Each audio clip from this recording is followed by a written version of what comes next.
好，各位观众啊，大家好，阿弥陀佛，我们又见面了。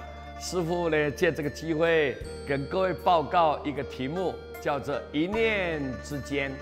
一念之间，你看这个一念之间有多重要？下面我举个例子给各位听。古时候，一个名字叫做犍陀多，是这个人呢是作恶多端呐。杀人无数的江洋大盗。有一天呢，他为了躲避这个官兵的追查，逃向山林里面去。正当他在快步在行走的时候，有一只这小蜘蛛啊，在他的身旁徘徊不去。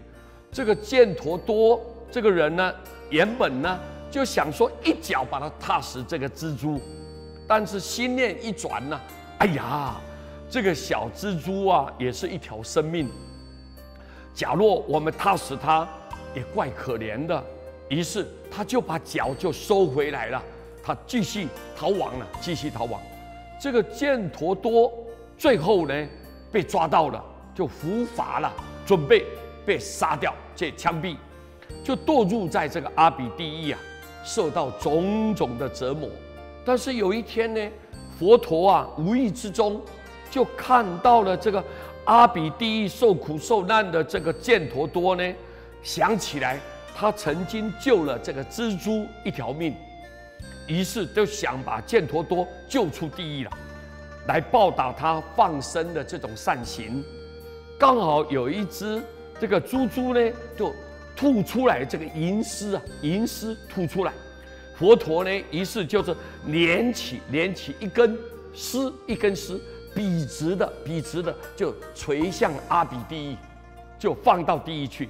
这个犍陀多呢，正巧啊，就抬头一望，看见缓缓下降的这个蜘蛛丝，他欣喜若狂的就抓着这一根很坚韧、非常牢靠的这个蜘蛛之丝啊，这个向上就开始爬。希望逃离地狱，但是没想到啊，数千在地狱受罪的人呢，也跟着他攀着这个蛛丝呢，就向上爬。这个犍陀多私心一起啊，他说：“这个蛛丝呢这么细，怎么能够撑得住这么多人呢？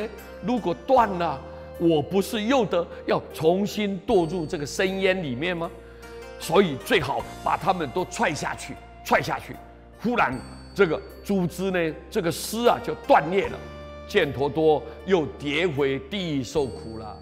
哎呀，各位，食衣住行啊，行住坐卧，都不可以轻轻忽略这个心念的力量。时时要存着善念，要存好心。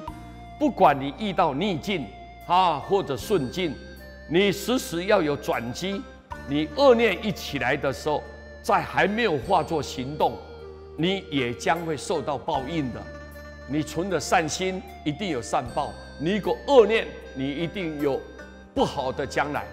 这个佛一再的告诉我们：善有善报，恶有恶报，不是不报，是时间未到。所以，我们心存的善念很重要。希望大家心存善念光明前途无量。谢谢大家，阿弥陀佛。